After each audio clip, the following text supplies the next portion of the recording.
सारे हिंदुस्तान की नजर अब है उत्तर प्रदेश में जो होने वाले हैं 10 सीटों पर उपचुनाव। क्या असदुद्दीन ओवैसी साहब का जादू चलेगा उपचुनाव में? Welcome my YouTube channel. आज बात करते हैं क्या असदुद्दीन ओवैसी साहब का जो उत्तर प्रदेश में होने वाले हैं उपचुनाव उसमें जादू चलेगा या नहीं चलेगा। क्योंकि 2022 में जो असदुद्दीन ओवैसी साहब की पार्टी की कंडीशन रही है उत्तर प्रदेश में, उसको देखकर तो मेरे हिसाब से मुझे लगता है कहीं ना कहीं एक सीट पर शायद जादू चल सकता है। ऐलान तो उन्होंने करा है, पीडीएम जो उनका अलायंस है, गठबंधन है, पिछड़ा दलित मुसलमान, वो 10 की 10 सीट पर लड़ेगा। अच्छा, किन 10 सीट पर उपचुनाव है, चलें उसकी बात कर लेते हैं। पहली सीट है कतेहारी अंबेडकर नगर, दूसरी है करहल मैनपुरी।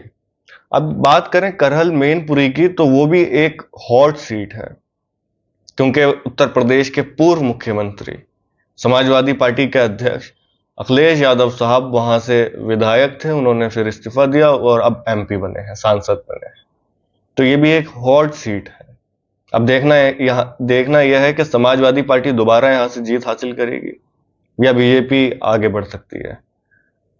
कहा तो यह है एआईएमआईएम ने कि हम 10 की 10 सीट पर चुनाव लड़ेंगे। जो उत्तर प्रदेश के एआईएमआईएम के अध्यक्ष हैं जनाब शौकत साहब, उन्होंने कहा है कि हम 10 की 10 सीट पर उपचुनाव लड़ेंगे। तो क्या असदुद्दीन ओवैसी साहब की पार्टी वोट काटेगी या अपनी बढ़त बनाएगी या किसी सीट पर जीत हासिल भी कर सकती है? मुझे कमेंट करके जरूर बताएं आप। और अगर चैनल को सब्सक्राइब नहीं करा हो तो चैनल को सब्सक्राइब भी कर लें। जो मेरा टारगेट है 10,000 सब्सक्राइबर पूरा करने का, उसको पूरा करने में मेरी मदद करें। तो दूसरी सीट है मिल्कीपुर अयोध्या।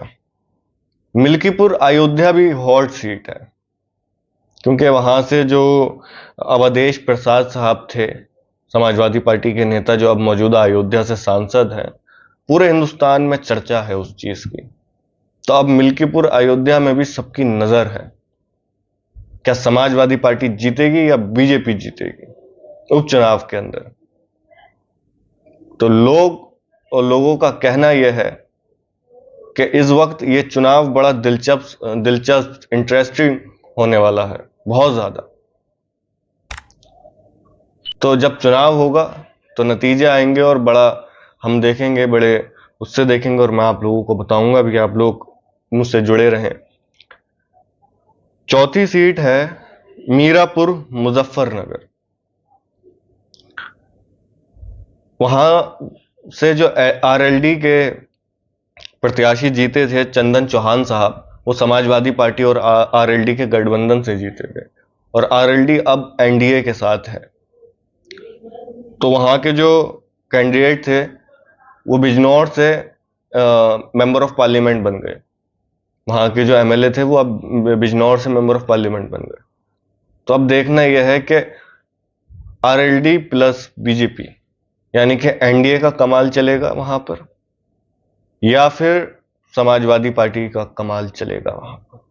अच्छा, एक और बड़ी चीज है, जो उत्तर प्रदेश के कांग्रेस के अध्यक्ष हैं अजय राय साहब, उन्होंने कहा है कि हम 5 सीट पर मजबूत हैं और मजबूती से चुनाव लड़ेंगे। अब देखना यह है कि कांग्रेस कितनी सीटों पर चुनाव लड़ेगी और समाजवादी पार्टी कितनी सीटों पर चुनाव लड़ेगी, या फिर दोनों में अलग अलग मतलब नहीं बन पाए राय, तो ये देखना है। फिर है गाजियाबाद, फिर है मझावन मिर्जापुर, फिर सीसामऊ कानपुर नगर जो है, ये सीट भी हॉट सीट है, क्योंकि ये समाजवादी का गढ़ रहा है 12 में, 17 में और 22 में भी। तो ये समाजवादी पार्टी का गढ़ रहा है। अब देखना यह है कि यहाँ से जो विधायक थे उनकी विधायकी रद्द हो गई है, तब वहां पर भी उपचुनाव होना है। तो अब देखना यह है कि क्या समाजवादी पार्टी दोबारा अपना गढ़ बचा पाएगी सीसामऊ में। लेकिन यहां से एआईएमआईएम के कैंडिडेट भी खड़े हो सकते हैं और शायद कहीं ना कहीं वोट मिले तो कुछ सियासी नक्शा बदल जाए। आप लोग मुझे कमेंट करके अपनी अपनी राय दें। मैं आप लोगों की राय जानना चाहता हूं, फिर उसके ऊपर ही वीडियो बनाना चाहता हूं। खैर अलीगढ़, इस सीट पर भी उपचुनाव होना है। फूलपुर, प्रयागराज में भी चुनाव होना है। फूलपुर और प्रयागराज हॉट सीट है। यहां से जो फूलपुर से जो प्रवीण पटेल थे, वो अब फूलपुर के सांसद बन चुके हैं। तो अब ये भी हॉट सीट है और ये देखना है कि कौन जीतेगा। फिर बात करते हैं कुंदरकी मुरादाबाद।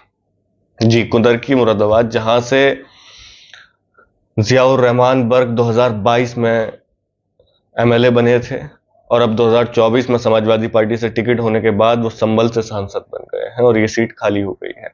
अब इस पर कुंदरकी में चुनाव होना है, उपचुनाव होना है। लेकिन ये क्यों हॉट सीट है और क्यों लोगों की नजर है इस पर, खासकर एआईएमआईएम वालों की नजर क्यों है, मैं बताता हूं वजह। 2022 के अंदर एआईएमआईएम के जो कैंडिडेट थे उन्हें 14,000 के आसपास वोट मिला था। हालांकि 1 लाख से ऊपर मार्जिन से ही 1 लाख से ऊपर समाजवादी पार्टी के कैंडिडेट को वोट मिला था। दूसरे पर बीजेपी थी, तीसरे पर बीएसपी थी। जो वहां के पूर्व विधायक थे वो उन्होंने बीएसपी ज्वाइन कर ली थी और फिर वो बीएसपी से चुनाव लड़े थे। और चौथे नंबर पर एआईएमआईएम है। एक और मजे की बात है, जो बीएसपी के कैंडिडेट 2022 में खड़े हुए थे, जो वहां से पूर्व विधायक थे, उन्होंने फिर से अब समाजवादी पार्टी ज्वाइन कर लिया। वो फिर से समाजवादी पार्टी के साथ चले गए हैं। तो ये बात जो है मजे की बात है कि अब एआईएमआईएम कुंदरकी के अंदर जीत सकती है, क्योंकि 14,000 वोट कम नहीं होता। और आप लोग मुझे कमेंट करके बताएं, क्या एआईएमआईएम मजबूत हो सकती है, जीत सकती है? हाँ, एक तरीके से जीत सकती है, अगर एआईएमआईएम अपना संगठन ठीक करे, अच्छा करे, और अच्छा करने के बाद वो वहां से चुनाव लड़े मजबूती से, लोगों का दिल जीते। मैं एक बात कहना चाहूंगा, और मेरी बात से अगर आप राजी हैं तो कमेंट करके बताना, कि लोग असदुद्दीन ओवैसी साहब को सुनने तो आते हैं लेकिन वोट नहीं देते।